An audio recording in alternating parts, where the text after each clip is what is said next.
Okay, this is Professor Gregory Smith. We are doing our second installment of 5 sessions of Prayerbook Hebrew during this Sukkot period.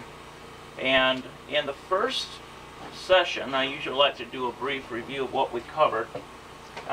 We covered the noun sentence, and we noticed how simple in Hebrew it is compared to English. 2 words together, and we put the other English syntax in there when we're translating. And so we also had a list of vocabulary, and we worked on the Shema, which is the first portion of the Shema. As I mentioned before, the second portion is further on in the book. The beautiful thing about this is that when you get the basic framework of these prayers, you can tailor them to an Essene, to a Yeshua-centric, which, by the way, these people that put this material out, they believe in Yeshua. I read that somewhere when I was reading about them. It's written by people who are trying to help people who are coming into either an Essene way, which I think when we talk about Hebrew roots, we're talking about returning to the Passover, returning to the Sukkot. That's how it is in my mind. Devoid of all the badness out there. Yeah. You know, I'm thinking that way. So they are trying to help that community, and perhaps even some people in the church and other people.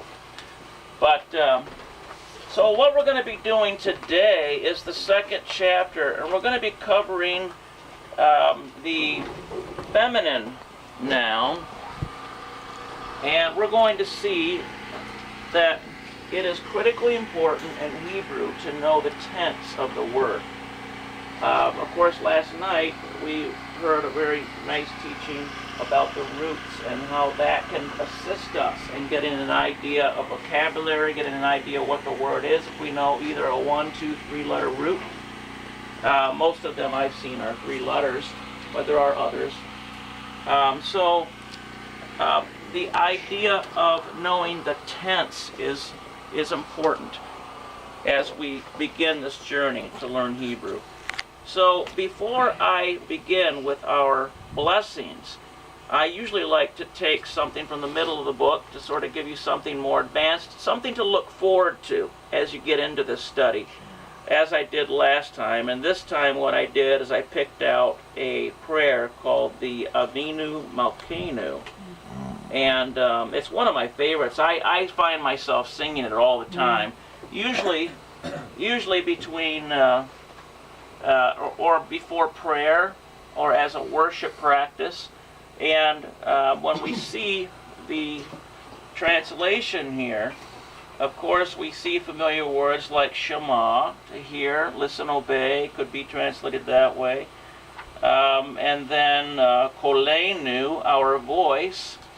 And then Duat Aseh, for the sake of, Lema'an, your mercies, Rachamecha. So from Rachamim, mercy.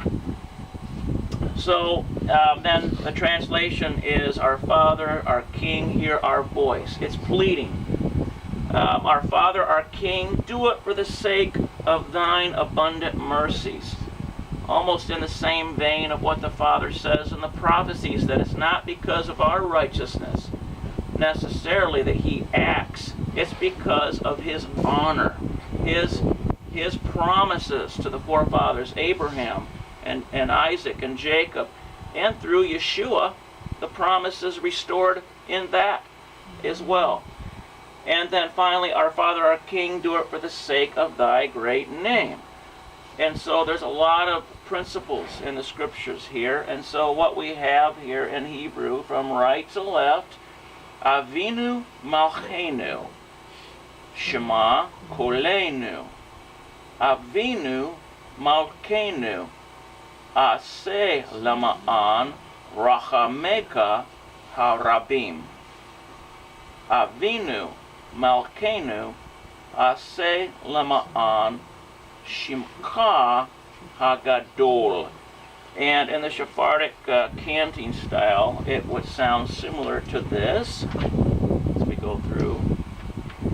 Avinu Malkeinu, Shema Kolenu.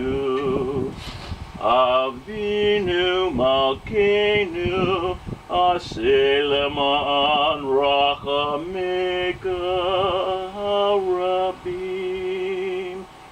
Avinu Malkeinu, Aseh Lema'an Shimcha HaGadol.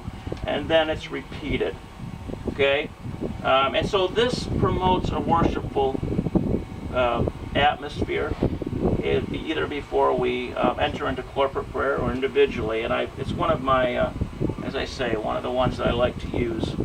So that's an example of what we will encounter by the time we get into chapter 7. So let's then return to our material that we will be working on today, which is found in chapter 2, the feminine noun. So we're going to see some examples. And before we do that, let's look at our prayers that